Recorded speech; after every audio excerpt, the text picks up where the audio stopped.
Hello student, history की online classes में आपका स्वागत है।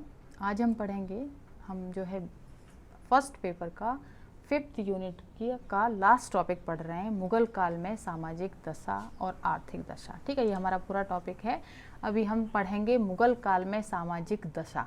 ठीक है, यानी किस तरीके का सोशल स्ट्रक्चर था इन मुगल पीरियड में, किस तरीका का कैसा समाज था, किस तरीके की सामाजिक विशेषताएं थीं, वो समस्त बिंदु और पॉइंट्स इसके अंतर्गत आएंगे।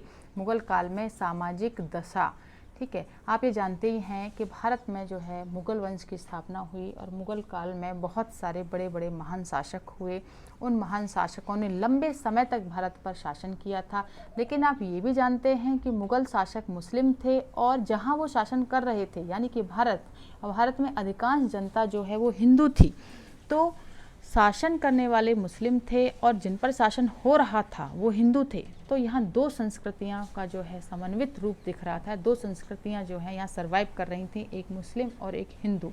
तो मुगल काल में सामाजिक दशा के अंतर्गत हमारा जो सबसे पहला पॉइंट आएगा फोकस करने के लिए, सबसे पहला जो पॉइंट है डिस्कस करने के लिए, वो है मुगल काल में समन्वित संस्कृति का उदय। ठीक है, समन्वित यानी सम्मिश्रित।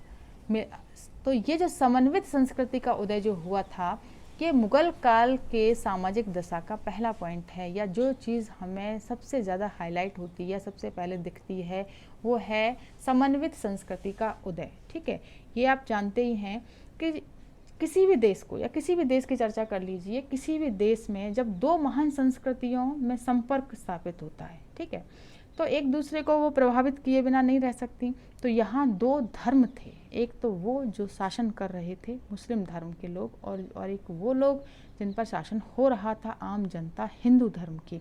तो ऐसे समय में जो है भारत में एक नया बिंदु उभर कर आया था, समन्वित संस्कृति। ठीक है, यानी सम्मिश्रित संस्कृति, दोनों हिंदू और मुस्लिम दोनों संस्कृतियों का समन्वित रूप जो है वो समाज में दिखाई दे रहा था।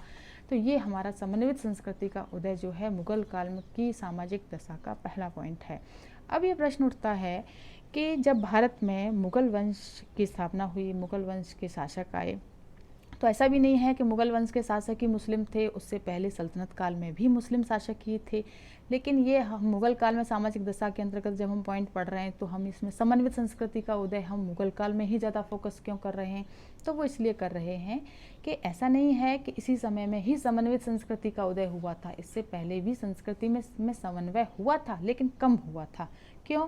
क्योंकि मुगल काल से पहले जो मुस्लिम शासक थे, उन्होंने ज़्यादा फोकस जो किया था वो अपने साम्राज्य विस्तार पर किया था, ना कि संस्कृति समन्वय पर। ठीक है, क्लियर? चलिए अब हम आगे बढ़ते हैं।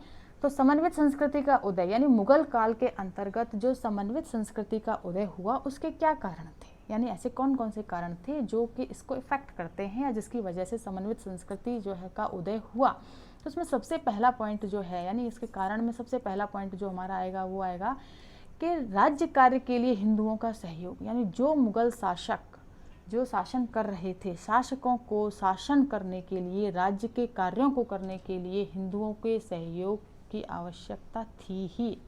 यानी कि बिना हिंदुओं के सहयोग के वो शासन कैसे चलाते। तो इसीलिए भी राज्य के कार्य करने के लिए बहुत सारे हिंदुओं को लगाया गया था, बहुत सारे हिंदू जो है कार्यरत थे, उनके सहयोग से काम भी होता था। तो कहीं ना कहीं जब दो कौम के लोग एक जगह काम करेंगे तो कहीं ना कहीं एक दूसरे को इफेक्ट करेंगे ही, और एक समन्वित संस्कृति का जो है रूप निकल कर आएगा। ठीक है, तो एक तो ये पॉइंट रहा। दूसरा इसमें कि मुस्लिम धर्म स्वीकार करने वाले भारतीयों के संपर्क में आए, यानी कि ऐसा वर्ग जो पहले हिंदू था लेकिन मुस्लिम सत्ता की वजह से या मुस्लिम शासकों की वजह से जिन हिंदुओं ने मुस्लिम धर्म स्वीकार कर लिया था, ऐसा भी भारत में एक बड़ा वर्ग बन चुका था जो कि पहले हिंदू थे, बाद में वो मुस्लिम बने। अब जब उन्होंने मुस्लिम धर्म स्वीकार कर लिया तो उसके बाद जो है वो लोग पूरी तरीके से जो है, ऐसा नहीं है कि आपने धर्म स्वीकार कर लिया तो आप पूरी तरीके से जो है उस धर्म के ही हो गए, ऐसा नहीं होता है, ऐसा भी नहीं होता है। कहीं ना कहीं उनमें जो है कुछ ना कुछ पहले धर्म का भी कुछ ना कुछ रूप तो रह ही जाता है। तो ऐसे भारतीयों के संपर्क में भी आने की वजह से जो है हिंदू और मुस्लिम ठीक है। हिंदू और मुस्लिम दोनों संस्कृतियों में समन्वित जो है या समन्वय हुआ ही हुआ, वो नहीं न चाहते हुए भी हो ही रहा था। उसके लिए किसी को कुछ करना नहीं पड़ रहा था कि नहीं स्पेशली जो है समन्वय करने के लिए जो है कोई शासक कोई कार्य कर रहा हो, ऐसा नहीं है। ये जो समन्वय का जो रूप है या जिस संस्कृति का जो समन्वय हो रहा था ये खुद ही हो रहा था, ऑलरेडी हो रहा था, ठीक है। तो इस तरीके से ऐसा वर्ग जिसने धर्म परिवर्तन किया था या मुस्लिम धर्म स्वीकार किया था, तो उनकी वजह से भी हिंदू और मुस्लिम समाज या हिंदू और मुस्लिम धर्म का समन्वय जो है दिख रहा था। उस समन्वय की वजह से समाज में एक समन्वित संस्कृति का उदय हो रहा था, ठीक है। अब नेक्स्ट पॉइंट हमारे इसमें आएगा कि और समन्वित संस्कृति के उदय का और क्या कारण था। तो दूसरा था हिंदू स्त्रियों से विवाह। हिंदू स्त्रियों से विवाह यानी कि ऐसे मुस्लिम धर्म के लोग, चाहे वो राज सत्ता से संबंधित हों, चाहे वो अमीर वर्ग से संबंधित हों, उन लोगों ने, बहुत सारे मुस्लिमों ने हिंदू स्त्रियों से भी विवाह किया था। तो कहीं ना कहीं जो है हिंदू स्त्रियों से विवाह करने के बाद जब उनके घर में जो है एक हिंदू महिला आएगी तो वो अपने कुछ संस्कार भी लेके आएगी, अपने जो है धर्म से संबंधित बहुत सारी चीज़ों को भी लेके आएगी। और क्योंकि मुस्लिम धर्म में, मुस्लिम परिवार में रह रही है तो मुस्लिम परिवार की चीज़ों को भी वो स्वीकार करेगी। तो क्या होगा, एक मिक्सचर होगा, ठीक है। यानी कुछ ना कुछ जो है मिश्रित चीज़ उभर कर आएगी। तो वो समन्वित संस्कृति का उदय होने का कारण भी ये एक पॉइंट माना जाता है, हिंदू स्त्रियों से विवाह मुस्लिमों के द्वारा, ठीक है। क्लियर। अब नेक्स्ट एक और पॉइंट भी इसमें आएगा, समन्वित संस्कृति का उदय यानी कि मुगल काल की सामाजिक दशा के अंतर्गत जो समन्वित संस्कृति का उदय था, उसका एक और पॉइंट ये भी था कि मध्यकाल के अंतर्गत जितने सूफी संत हुए थे, जो हिंदू धर्म सुधारक हुए थे, उन सुधारकों के योगदान के फलस्वरूप भी समाज में एक हिंदू मुस्लिम समन्वित संस्कृति का उदय हो रहा था। कैसे कि सूफी जो वर्ग था वो भी ये नहीं कहता था कि आप जो है हिंदुओं से नफरत करो या है हिंदुओं को जो है भेदभाव करो, और जो हिंदू धर्म के समाज सुधारक जो संत थे वो भी ये नहीं कहते थे कि आप मुस्लिम को जो है पूरी तरीके से उनका विरोध करो। तो दोनों ही धर्म सुधारक जो है वो सामाजिक बुराइयों का विरोध कर रहे थे, धर्मों का विरोध नहीं कर रहे थे, तो सब एक दूसरे के धर्म का सम्मान करते थे। तो जब यहाँ समाज में दोनों सूफी संत और हिंदू धर्म सुधारक दोनों के द्वारा जो समन्वित स्वरूप जो दिया जा रहा था या जो समाज सुधारक बातें कही जा रही थी, उनसे भी समाज में कहीं ना कहीं सौहार्द वाली भावना उत्पन्न हो रही थी, ठीक है।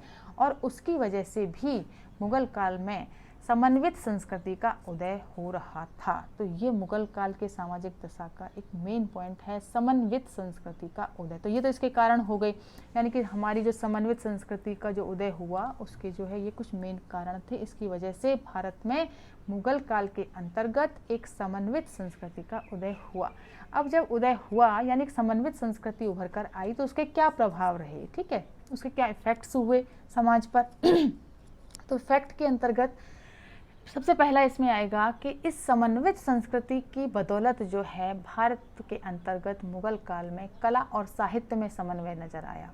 यानी कि हमने स्थापत्य कला पढ़ा, हमने चित्रकला पढ़ा, हमने संगीत पढ़ा, ठीक है, साहित्य के बारे में भी पढ़ा। तो हम इस टॉपिक को लगभग पढ़ चुके हैं, तो ये हमारी समझ में आ गया होगा कि मुगल काल के अंतर्गत जो है सामाजिक समन्वित संस्कृति की वजह से ही कला और साहित्य में भी समन्वय नज़र आया।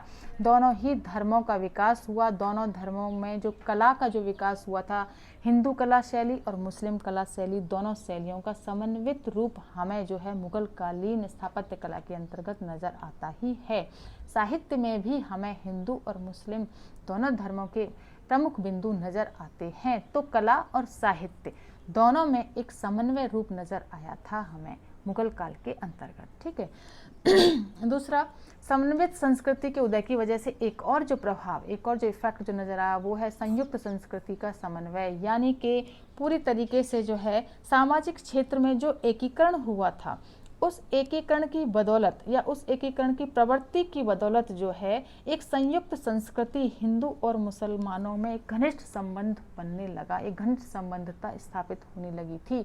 तो दोनों संस्कृतियों के बीच में, हिंदू और मुस्लिम दोनों संस्कृतियों के बीच में एक संयुक्त संस्कृति का समन्वय हुआ मुगल काल के अंतर्गत, ठीक है। तो ये भी एक इसी का एक प्रभाव था, ठीक है। दूसरा नेक्स्ट इसमें आएगा सह अस्तित्व की भावना। सह अस्तित्व की भावना है कोऑपरेशन, ठीक है, कोऑपरेट करना। कोऑपरेट हम एक जनरली हम इस शब्द को यूज़ करते हैं कोऑपरेट, ठीक है। तो कोऑपरेट क्या होता है, सह अस्तित्व की भावना, यानी कि दोनों ही जो है, दोनों धर्म के लोग जो है एक दूसरे को सम्मान करने लगे, एक दूसरे में जो है सह अस्तित्व की भावना भी डेवलप होने लगी थी इस काल के अंतर्गत। तो ये हमारा जो है मेन पॉइंट था, मुगल काल में सामाजिक दशा में समन्वित संस्कृति का उदय हुआ था। ये एक बहुत ही मेन चीज़ है, आप आई थिंक ये आपको थोड़ा बहुत क्लियर हुआ होगा। चलिए अब हम आगे बढ़ते हैं। तो मुगल काल में सामाजिक दशा के अंतर्गत समन्वित संस्कृति का उदय जो है मेन पॉइंट रहा। अब उसके बाद नेक्स्ट हमारा आएगा सामाजिक संरचना, ठीक है, यानी कैसा सोशल जो है जो स्ट्रक्चर था वो किस तरीके का था। मुगल काल के अंतर्गत जो समाज था, उस समाज का स्ट्रक्चर यानी संरचना कैसी थी, सामाजिक संरचना कैसी थी। तो सामाजिक संरचना को यदि देखा जाए तो मुगल काल में पहले की तरह ही, यानी ऐसा नहीं है कि मुगल काल में कुछ नया इनोवेशन हुआ हो, ऐसा नहीं है। ये सामाजिक संरचना पहले से ही ऐसी चली आ रही थी और मुगल काल में भी ऐसी थी कि पूरी तरीके से जो समाज था वो विभिन्न वर्गों में विभाजित था, ठीक है, यानी बहुत सारे जो है वर्गों में विभाजित था। मुगल सम्राट, अमीर वर्ग, ठीक है, मध्यम वर्ग, व्यापारी वर्ग, उद्योग वर्ग और एक दूसरा निम्न वर्ग, मजदूर वर्ग वगैरह, ठीक है। तो इस तरीके से सामाजिक संरचना के अंतर्गत जो है इसमें बहुत सारे पार्ट्स थे, बहुत सारे पार्ट जो है इसके अंतर्गत आते हैं कि सामाजिक संरचना का जो है कितने पार्ट्स में डिवाइडेड थी। तो उसमें जो है सामाजिक संरचना के अंतर्गत जो पहला पॉइंट आएगा, यानी कौन सा जो है इसके स्ट्रक्चर का जो मेन पॉइंट था या संरचना में पहला जो पॉइंट था वो था हमारा सम्राट, ठीक है, ध्यान रखिए। सम्राट जो है वो सामाजिक संरचना का सबसे पहला पॉइंट था, सम्राट। सम्राट जो है आप जानते ही हैं कि मुगल काल के अंतर्गत भी सम्राट जो है वो सर्वे सर्वा होता था, यानी वो होल सोल इंचार्ज जैसे हम कहेंगे, उसे कहीं कोई भी व्यक्ति या कोई भी किसी भी तरीके से जो है कहीं भी जो है उसको जो है कोई भी चुनौती नहीं दे सकता था। सम्राट पूरी तरीके से सर्वे सर्वा था, वो कोई भी नियम कानून बना सकता था, वो किसी भी तरीके के डिसीजंस ले सकता था, किसी भी तरीके के जो है कोई भी डिसीजन लेने के बाद जो है उनको ख़त्म भी कर सकता था।